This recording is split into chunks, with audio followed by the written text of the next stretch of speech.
코로나19 여파로 아이폰 생산에 적자는 타격을 입었던 애플이 중국 중심에서 벗어나 공급망을 다각화하고 있습니다.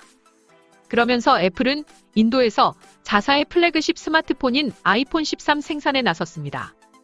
애플은 중국에 올인하는 전략을 구사해왔는데요. 최근 몇 년 새 코로나19 확산으로 중국 내 공장 가동이 종종 중단되면서 물량 공급에 애를 먹었습니다.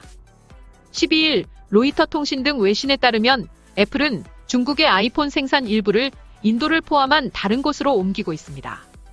시장조사 업체 카운터포인트 리서치 추산에 따르면 애플은 글로벌 생산에서 중국의 비중이 지난해 기준 95.3%로 절대적으로 높은 수치입니다.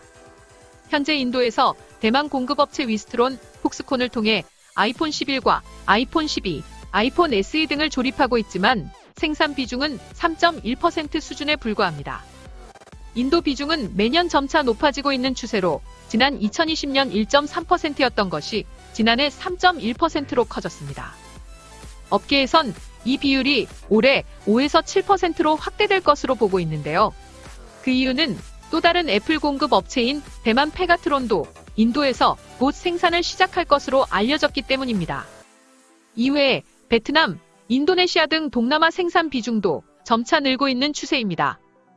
중국에 비해 차지하는 비중은 미미하지만 업계에선 애플이 중국에 대한 과도한 의존도를 낮추기 위해 동남아, 멕시코 등에서도 생산을 늘려갈 것으로 보고 있습니다.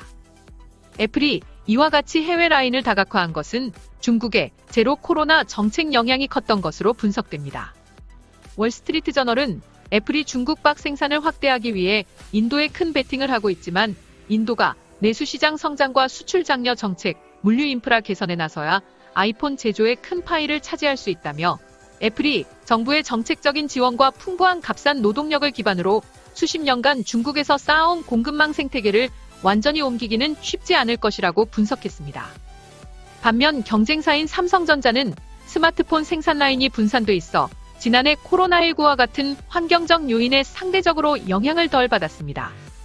삼성전자 스마트폰의 생산 기지는 전체 물량의 절반을 담당하고 있는 베트남을 비롯해 국내에 있는 구미 사업장, 브라질 마나우스 캄피나스, 인도 노이다 등 4개 지역과 인도네시아, 터키 등 전 세계에 골고루 분포해 있습니다.